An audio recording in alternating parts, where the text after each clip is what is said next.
नमस्कार, स्वागत है आप सभी का। मैं हूं आपके साथ कुमार कुणाल धीरे। जिस वक्त की बड़ी खबर से शुरुआत करेंगे प्रयागराज से। कुंभ मेला का आज 12वां दिन है। संगम में लगातार लोग आस्था की डुबकी लगा रहे हैं। संगम में पवित्र स्नान करने की प्रक्रिया लगातार जारी है। तो ये बड़ी खबर आपको बता रहे हैं प्रयागराज से, जहां महाकुंभ का आज 12वां दिन है। लोग लगातार बहुत बड़ी संख्या में महाकुंभ में पहुंच रहे हैं और आस्था की डुबकी जारी है।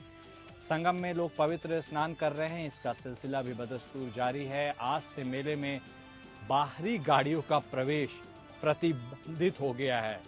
तो प्रयागराज की यह खबर आपको हम बता रहे हैं। महाकुंभ के मेले का आज लगातार 12वां दिन है और ऐसे में बहुत बड़ी संख्या में लोग वहां पर लगातार पहुंच रहे हैं।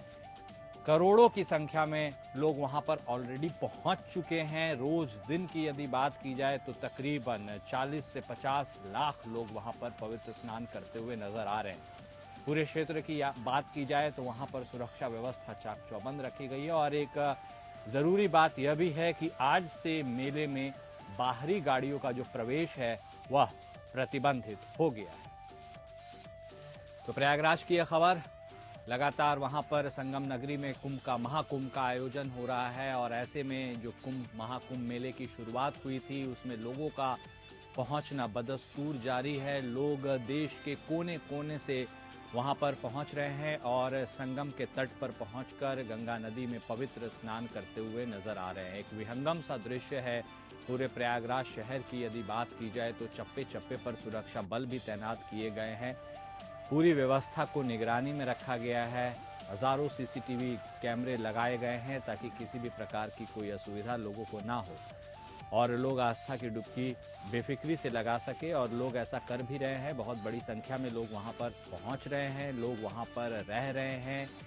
पूरा मेला नगरी में एक तरह से एक जिले को तब्दील किया गया है और सुरक्षा व्यवस्था और इंतजाम के भी पूरे प्रबंध वहां पर किए गए। उसके साथ ही आज से मेले में बाहरी गाड़ियों का जो प्रवेश है वह प्रतिबंधित हो जाएगा, क्योंकि अब लोगों का जो हुजूम है वहां पर और ज्यादा संख्या में बढ़ता हुआ नजर आ रहा है। उसके साथ ही मौनी अमावस्या का भी वह दिन सामने है और इसको लेकर के तमाम तैयारियां पूरी कर ली गई।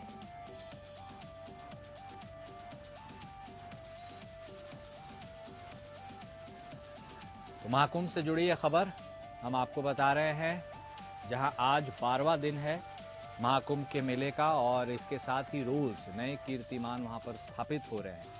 यदि भक्तों के संख्या के लिहाज से देखा जाए तो लाखों की संख्या में लोग वहां पर रोज पहुंच रहे हैं और संगम के तट पर पूजा अर्चना करते हुए नजर आ रहे हैं और पवित्र स्नान करते हुए नजर आ रहे हैं। लोग देश के कोने कोने से पहुंच रहे हैं और इसके साथ ही विदेश से भी बहुत बड़ी संख्या में लोग वहां पर पहुंचे हैं।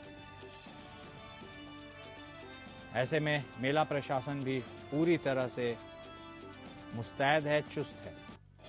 हमारे साथ हमारे विशेष संवाददाता आलोक सिंह जुड़ चुके हैं। सीधे उनका रुख करेंगे, उनसे बातचीत करेंगे। आलोक, तो ज्यों-ज्यों दिन तिथि महाकुंभ की बढ़ती नजर आ रही है, ऐसे में संख्या भी बदस्तूर लोगों की जा रही है। ऐसे में आज एक विशेष बात निकलकर सामने है कि आज से बाहरी गाड़ियों पर प्रतिबंध रहेगा। इसके बारे में भी हमारे दर्शकों को बताइए और कैसा कुछ वहां पर पूरा नजारा है और जैसे जैसे दिन बढ़ते जा रहे हैं कितनी संख्या में लोगों का वहां आने में इजाफा हो रहा है। आलोक, देखिए, बिल्कुल अलौकिक दिव्य आध्यात्मिक कुंभ में संगम स्नान के लिए पूरे देश और दुनिया से भारी संख्या में श्रद्धालुओं का जो सैलाब है वो संगम की तरफ बढ़ता जा रहा है। और ऐसे में बहुत भारी भीड़ जो मेला क्षेत्र है, महाकुंभ मेला क्षेत्र है, उसमें हो रही है। एक पहले से ही नियम था कि जो बाहर के वाहन है उनको प्रयागराज की सीमा पर ही पार्किंग स्थल बनाया गया है, वहीं पर उनको रोक दिया जा रहा है। लेकिन जिस तरीके से भारी भीड़ एकत्रित हो रही है, ऐसे में जो प्रयागराज के वाहन हैं, जो बिना पास वाले वाहन हैं, उनको भी मेला क्षेत्र के बाहरी बनी पार्किंग में पार्क कराया जा रहा है, जिससे इस बात से अंदाजा लगाया जा सकता है कि कितने लाखों की संख्या में प्रतिदिन श्रद्धालु गंगा, जमुना और अदृश्य सरस्वती की त्रिवेणी संगम में स्नान कर रहे हैं, अध्यात्म की दुनिया में डूबे हुए हैं, दिव्य और भव्य कुंभ का दर्शन करने के लिए लगातार प्रयागराज की तरफ बढ़ते जा रहे हैं। तो बिल्कुल जो इसका भव्य और दिव्य नजारा है वो देखने के लिए श्रद्धालु देश और दुनिया से प्रयागराज की तरफ आ रहे हैं। तो ऐसे में आपको ये बताना बहुत जरूरी है कि हर तरफ घाट बनाए गए हैं, जिससे जो श्रद्धालु उनको ज्यादा चलना न पड़े, उनको कोई दिक्कत ना हो। तो लगभग 40 बीघा का जो क्षेत्र है उसमें घाट बनाए गए हैं। अरैल की तरफ घाट बनाए गए हैं, फाफामऊ की तरफ घाट बनाए गए हैं, संगम की तरफ घाट बनाए गए हैं। तो ऐसे में हर कोई जो भी श्रद्धालु आ रहा है वो आस्था की डुबकी जरूर लगाए, इसलिए मेला प्रशासन ने इस मद्देनजर व्यापक प्रबंध किए हैं। लेकिन भारी भीड़ को देखते हुए सभी तरह के वाहनों का प्रतिबंध लगा दिया गया है। सिर्फ सरकारी वाहन, पास वाले वाहन और एम्बुलेंस सेवाओं को ही बरकरार रखा गया है। ऐसे ही वाहन मेला क्षेत्र में प्रवेश कर सकते हैं। ठीक है आलोक, बात की जाए महाकुंभ की विशेषता की, उसकी महत्ता की, तो देश के कोने कोने से तो लोग आ ही रहे हैं, लेकिन एक बहुत सुंदर दृश्य भी लोगों को देखने को मिल रहा है। विदेश से भी बहुत दूर से लोग आ रहे हैं और यहाँ पर आस्था की डुबकी लगा रहे हैं, पवित्र स्नान कर रहे हैं। ऐसे में जो सनातन धर्म की जो व्यापकता है उससे सिर्फ देश के लोग नहीं बल्कि विदेश के लोग भी जुड़े हुए हैं, ये अपने आप में बहुत बड़ी बात है। आप भी क्या इस तरह के सैलानियों से, इस तरह के जो भक्त हैं उनसे मिलने का मौका मिला आपको? देखिए बिल्कुल, चाहे देश के श्रद्धालु हो या विदेश के श्रद्धालु हो, सभी भक्ति में डूबे हैं, आस्था में डूबे हैं और एक जो सनातन धर्म की भव्यता और दिव्यता है उसको बेहद नजदीक से देख रहे हैं, अखाड़ों को नजदीक से दे रहे हैं, धर्म के प्रति जागृत हो रहे हैं। धर्म हमारा क्या है, हमारा धर्म हमें क्या सिखाता है, भक्ति कैसी होती है। ऐसे में अखाड़ों में जाके श्रद्धालु देख रहे हैं कि नागा साधु जो अरुणाचल, यहाँ पे हिमाचल और झारखंड और मध्य प्रदेश की पहाड़ियों में जाकर निवास करते हैं, वो आके टेंटों में निवास कर रहे हैं। उनकी क्या जिंदगी होती है, किस तरीके से वो भक्ति भाव में डूबे रहते हैं, किस तरीके से 20-20, 25-25 किलोमीटर चलकर श्रद्धालु आस्था की एक डुबकी लगाने के लिए बेताब है, बरकरार बहुत ही बेताब है। तो ऐसे में बिल्कुल ये माना जाएगा कि जो भक्ति का संगम है, जो आस्था का संगम है, जो भव्यता और दिव्यता का संगम है, उसका दर्शन करने के लिए सभी श्रद्धालु संगम की तरफ बढ़े जा रहे हैं और सिर्फ भक्ति भाव में डूबे हुए हैं। और उनका बस एक ही मनोरथ है कि कैसे भी वो संगम के क्षेत्र में पहुंचकर गंगा, जमुना और अदृश्य सरस्वती की त्रिवेणी संगम में आस्था की डुबकी लगा सके, त्रिवेणी में डुबकी लगा सके। तो बिल्कुल अलौकिक भव्य दिव्य कुंभ की जो भव्यता है वो बिल्कुल सभी श्रद्धालु बहुत नजदीक से देख रहे हैं, उसको महसूस कर रहे हैं, उसमें डूबे हुए हैं। तो माना जा सकता है कि ऐसी भारी भीड़ निश्चित तौर पे देखने को नहीं मिलेगी। और ये उत्तर प्रदेश सरकार ने जो एक योजना बनाई थी कि इतने व्यापक तौर पे कुंभ की दिव्यता और भव्यता को पूरी दुनिया देखे, उसको पूरी दुनिया आज देख रही है, पूरा देश उसको देख रहा है। जी बिल्कुल, बहुत धन्यवाद आलोक आपका हमारे साथ जुड़ने के लिए, तमाम बातचीत करने के लिए। तो हमारे संवाददाता आलोक बता रहे थे कि महाकुंभ की दिव्यता और भव्यता के बारे में। और महाकुंभ में सिर्फ यह एक मेला नहीं है बल्कि एक मेले के रूप में लोगों को अनुभव करने के लिए एक बहुत बड़ा क्षेत्र और इसकी बहुत बड़ी महिमा है। और ऐसे में लोग इस धर्म को अपनाते हुए, इस धर्म में अग्रसर होते हुए आगे बढ़ रहे हैं और एक के बाद एक इस धर्म में छुपी हुई कई कड़ियों को भी खोजने के प्रयास कर रहे हैं। तो संगम पर जारी है लगातार पावन स्नान का सिलसिला। लोग बहुत बड़ी संख्या में वहां पर पहुंचते हुए नजर आ रहे हैं और मेले में अब से बाहरी गाड़ियों का प्रवेश प्रतिबंधित रहेगा। सिर्फ प्रयागराज के क्षेत्र में, मेले क्षेत्र में सिर्फ वही गाड़ियां आ पाएंगी जिनको पास मिला होगा, जिनके पास अनुमति होगी। अन्यथा वैसे भी बाहर से जो गाड़ी आने वाले थे उनको प्रयागराज के बॉर्डर पर ही रोक दिया जाता था और अब से प्रयागराज के अंदर वाली गाड़ियों में भी सिर्फ वही गाड़ी मेला क्षेत्र में जा पाएगी जिनके पास है, यानी पास जिनको निर्गत किया गया है। स्वाभाविक सी बात है, इतनी बड़ी संख्या में लोग पहुंच रहे हैं, लोगों में की भीड़ है वहां पे, तो ऐसे में गाड़ियों को अकोमोडेट करने के लिए भी काफी कठिनाइयों का सामना करना पड़ता है।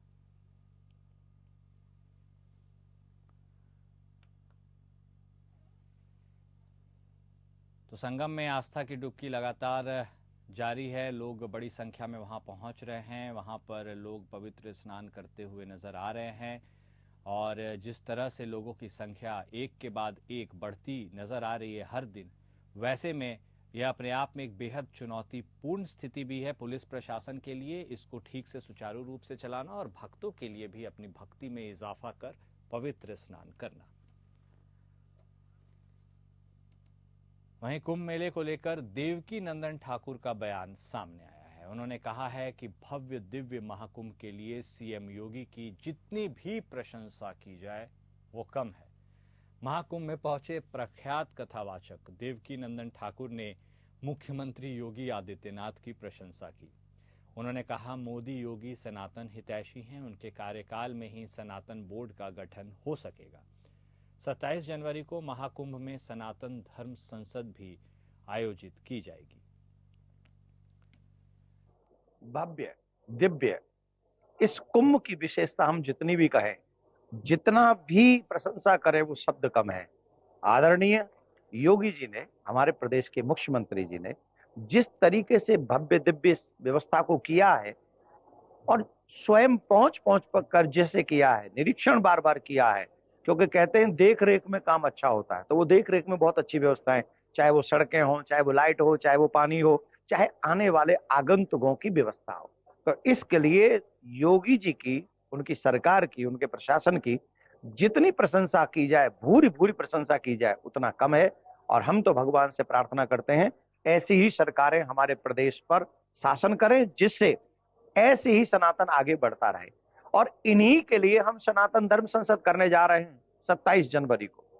इसका एकमात्र उद्देश्य है सनातन बोर्ड का गठन। सनातन बोर्ड का गठन होगा तो हमारी गुरुकुलम परंपराएं बचेंगी। सनातन बोर्ड का गठन होगा तो हमारी गौशालाएं बनेंगी। अगर सनातन बोर्ड का गठन होगा तो हमारे हॉस्पिटल्स और जो निर्धन होने के कारण धर्म परिवर्तन कर लेते हैं, उन लोगों की व्यवस्था भी सनातन बोर्ड के माध्यम से होगी। अभी तो हमारे मंदिरों की धनराशि को ऐसे ऐसे लोगों को दे दिया जा रहा है जिनका अता भी नहीं और पता भी नहीं। महाकुंभ में डुबकी का अब रिकॉर्ड बन गया है। अब तक 10 करोड़ से ज्यादा लोग संगम में स्नान कर चुके हैं। महाकुंभ में पर्यटन विभाग द्वारा विश्व के सबसे बड़े आस्था के समागम प्रयागराज में 2500 ड्रोन से विशेष महाड्रोन शो का आयोजन भी किया जाएगा। तो 10 करोड़ के पार हो गई है लोगों की संख्या जिन्होंने महाकुंभ की शुरुआत से लेकर अब तक यानी 12वें दिन तक आस्था की डुबकी लगाई। ऐसे में समझा जा सकता है कि कितनी बड़ी संख्या में लोग वहां पर पहुंच रहे हैं और भक्ति भाव से संगम क्षेत्र में स्नान करते हुए नजर आ रहे हैं। इसके साथ ही तकरीबन 2500 ड्रोन से निगरानी भी रखी जा रही है और इसी के साथ अब विशेष महाड्रोन शो का भी आयोजन किया जाएगा। ट्रैफिक तो देखिए यात्री जाते, मतलब महाकुंभ के नाम से इतना ज़्यादा क्या कहते हैं प्रचार भी हुआ है और इतना सरकार का पैसा भी खर्च हुआ है, तो ट्रैफिक तो है, ट्रैफिक चल रही है। आने जाने वालों समस्या मत पूछो भैया। वहीं एक रिक्शा वाला हमसे 50-50 रुपया एक आदमी से लिया, पुल नंबर 16 से यहाँ छोड़ा 21 नंबर। अब आप समझिए कि जो लूट हो रही है मेले में, प्रशासन इस पर कोई भी नहीं दिख रहा है कि इस पर जोर लगाएगा। तो मैं कहूँ बहुत बढ़िया करेंगे जी, क्यों नहीं करेंगे। योगी सरकार ने किया, इतना किया। देखो पब्लिक इतनी आ रही है, अब तक मेरे ख्याल 10 करोड़ लोग नहा लिए होंगे। इतना जो पब्लिक कर सकते हैं भी, जो देखो पब्लिक को प्रशासन पूरी हेल्प कर रहा है बंदे की भी। कहाँ से कोई गुम हो गया तो भी छोड़ के आ रहे हैं, प्रशासन बंदे को संभाल रहा है। ये देखो वो सरकार करेगी तो ही करेगा ना। वैसे मोदी जी ने अयोध्या में राम मंदिर बनवा के पूरे वर्ल्ड में हिंदुस्तान का नाम चमकाया है, ऐसे ही आज यहाँ पे आके पूरे वर्ल्ड के अंदर लोगों को दिखाया है कि हमारा कुंभ क्या होता है। बच्चा बच्चा राम का, जन्मभूमि के काम का, जय श्री राम, जय श्री राम। संगम से बैठना बहुत अच्छा लगा। और ये हमारे माननीय योगी जी की, मोदी जी की जो है उनकी शुभकामनाएं हैं, जो इतनी अच्छी सी व्यवस्था रखी और पूरे देश विदेश में उनकी अच्छी जो है सराहनीय का कार्य किया है। मोदी जी के राज से पूरे संतुष्ट हैं। योगी जी ने मजा ले दिया और साथ साथ हमें यहाँ कुंभ पे आके सवैध धरती पे स्वर्ग हमें दिखा दिया। तो देश के कोने कोने से आप सुन रहे हैं, लोग वहां पर पहुंच रहे हैं और लोग वहां की व्यवस्था से जो गौर करने वाली बात है वह संतुष्ट हैं, ऐसा नजर आ रहा है। लोग वहां पर जो भी इंतजाम किए गए हैं उनसे उन्हें कोई तकलीफ नहीं है, बल्कि उनसे उन्हें आराम मिल रहा है। साफ तौर पर उनका कहना है कि पुलिस प्रशासन, मेला प्रशासन के लोग सब उनको सपोर्ट करते हुए नज़र आ रहे हैं, असिस्ट कर रहे हैं और इस तरह से कोई तकलीफ में ना हो और कहीं से कहीं भी ले जाने आने में वो उनकी मदद कर रहे हैं। लेकिन एक और बात भी निकलकर सामने आई है, जहां पर कुछ लोग यह भी कर रहे हैं कि मेला प्रशासन में लोग मनमाने तरीके से लोगों से पैसा वसूल रहे हैं और इस तरह से एक तरह से लूट भी मची हुई है। उत्तर प्रदेश की राज्यपाल आनंदीबेन पटेल ने महाकुंभ के सेक्टर 23 में स्थित स्वामी चिदानंद सरस्वती के शिविर का दौरा किया। यहां उन्होंने यज्ञशाला में आहुति अर्पित की और श्रद्धापूर्वक भगवान श्री राम की मूर्ति को नमन किया।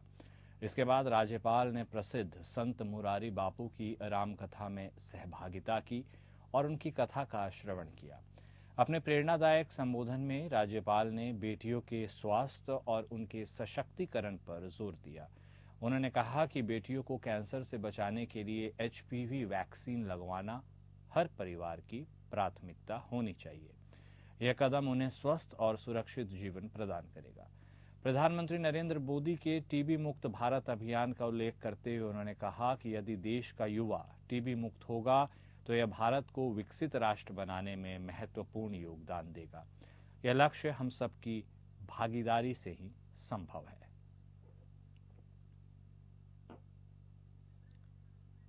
मुख्यमंत्री योगी आदित्यनाथ ने नेताजी सुभाष चंद्र बोस की जयंती पर परिवर्तन चौक स्थित उनकी प्रतिमा पर माल्यार्पण कर श्रद्धांजलि देते हुए कहा कि भारत माता के महान सपूत और स्वतंत्रता संग्राम के महानायक नेताजी सुभाष चंद्र बोस का जीवन साहस, निष्ठा और निस्वार्थ सेवा की मिसाल है। मुख्यमंत्री योगी आदित्यनाथ ने बृहस्पतिवार को नेताजी के जीवन, व्यक्तित्व और कृतित्व पर प्रकाश डालते हुए युवाओं को प्रेरित किया। उन्होंने कहा, नेताजी ने स्वतंत्रता संग्राम को नई दिशा दी। उन्होंने भारतवासियों के दिलों में देशभक्ति की ऐसी अलख जगाई जिसे भुलाया नहीं जा सकता। उनका नारा, तुम मुझे खून दो, मैं तुम्हें आज़ादी दूंगा, आज भी हर भारतवासी के लिए प्रेरणा स्रोत है। तो सीएम योगी ने नेताजी सुभाष चंद्र बोस की प्रतिमा पर माल्यार्पण किया। लखनऊ की यह तस्वीरें हैं। भारत माता के वीर सपूत को उन्होंने नमन किया। साफ तौर पर उन्होंने कहा, नेताजी का कंट्रीब्यूशन देश की आज़ादी में कभी भुलाया नहीं जा सकता। नेताजी का जीवन साहस, निष्ठा और निस्वार्थ सेवा का मिसाल है। मुख्यमंत्री आदित्यनाथ ने नेताजी के जीवन, व्यक्तित्व और उनके किए गए कार्य पर प्रकाश डाला और युवाओं को उनसे प्रेरणा लेने के लिए कहा है। उन्होंने कहा कि नेताजी ने स्वतंत्रता संग्राम को बिल्कुल नई दिशा दी थी। उन्होंने भारतवासियों के दिलों में देशभक्ति की एक ऐसी अलख जगाई थी जिसे भुलाया नहीं जा सकता। नेताजी सुभाष चंद्र बोस की जयंती के अवसर पर उन्होंने भारत माता के इस वीर सपूत को नमन किया। उन्होंने उनका जो पंचलाइन था, तुम मुझे खून दो, मैं तुम्हें आज़ादी दूंगा, उसके बारे में भी उसका उल्लेख किया और उसके साथ ही कहा कि आज भी नेताजी सुभाष चंद्र बोस हर भारतवासी के लिए प्रेरणा के एक स्रोत है।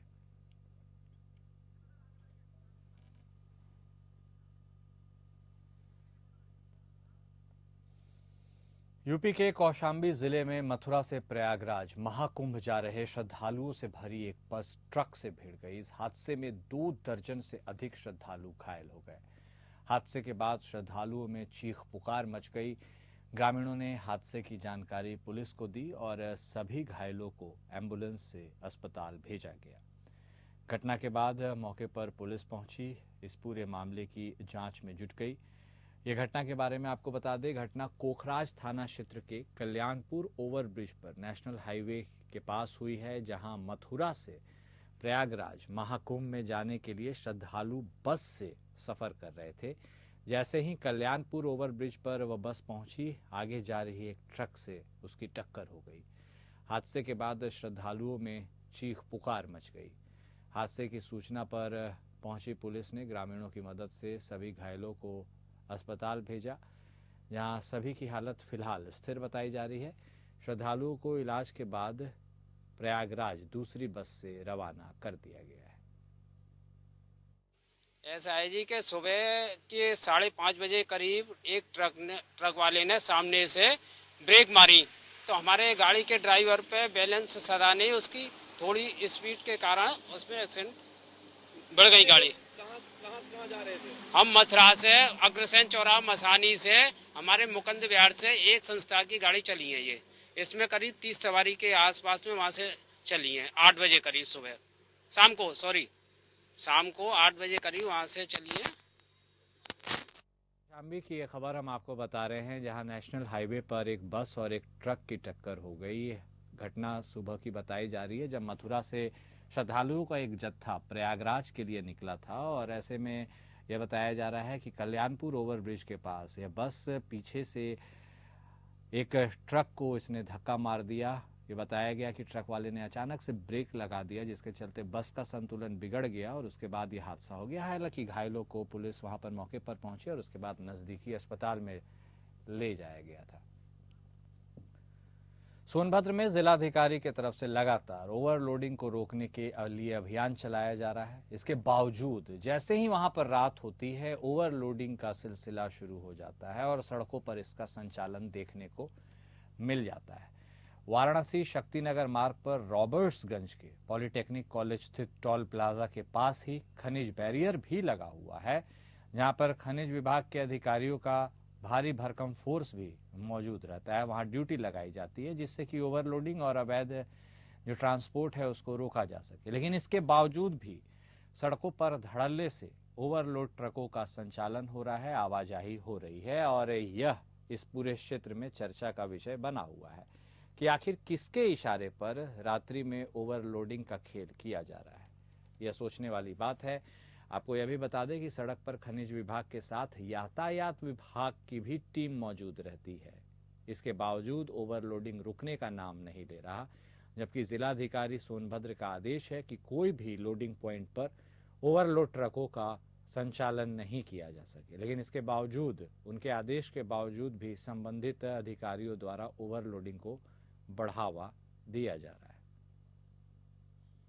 उत्तर प्रदेश के जनपद सोनभद्र में लगातार ओवरलोडिंग वाहनों का संचालन शुरू है।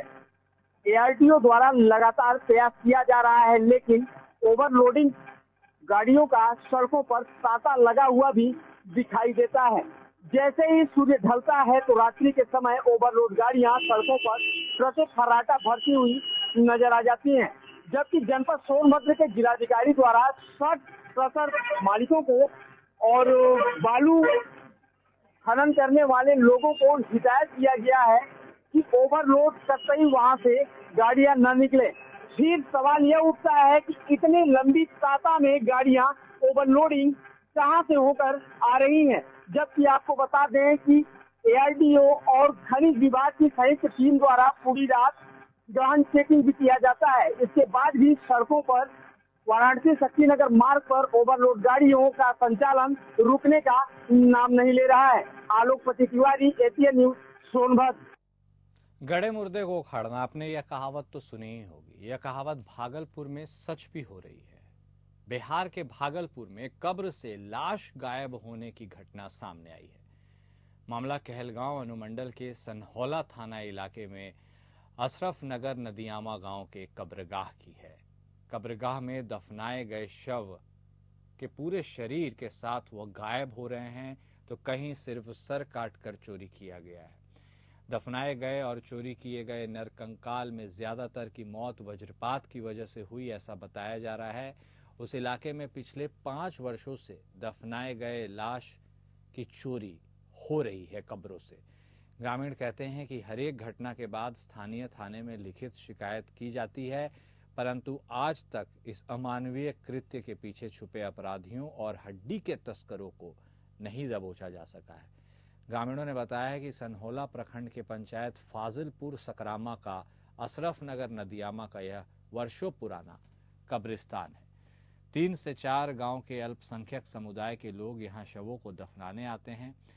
रविवार और सोमवार की रात जिस महिला की कब्र की खुदाई के बाद सर को काटकर अज्ञात लोगों ने उसे ले गए, वहां से मोहम्मद बजरुजाम की अम्मी का वह कब्र है और 5.5 महीने पूर्व उन्होंने अपनी अम्मी को यहाँ दफनाया था बदरू ने। पिछले 5 वर्षों के दौरान कब्र खोदकर मोहम्मद मुख्तार की सास मोहित की पत्नी मोहम्मद मोहिद आशिक अली की पत्नी के सर को काटकर वहां चोर भाग खड़े हुए।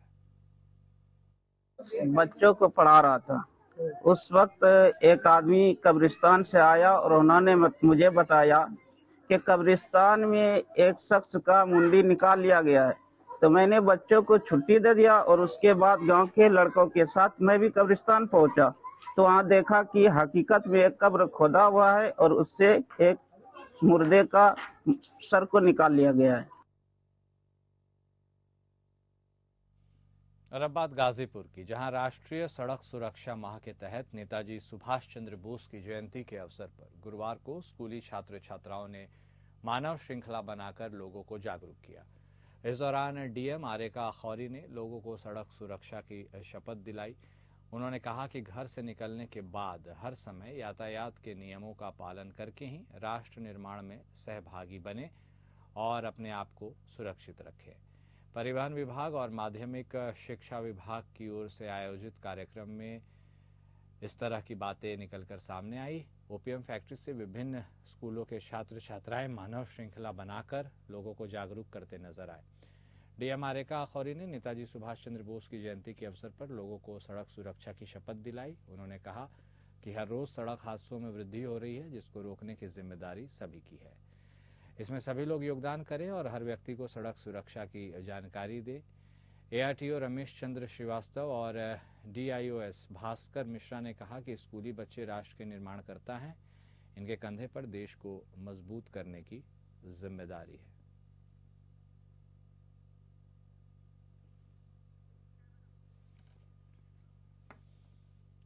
और इस बुलेटिन में अभी के लिए इतना ही। नमस्कार।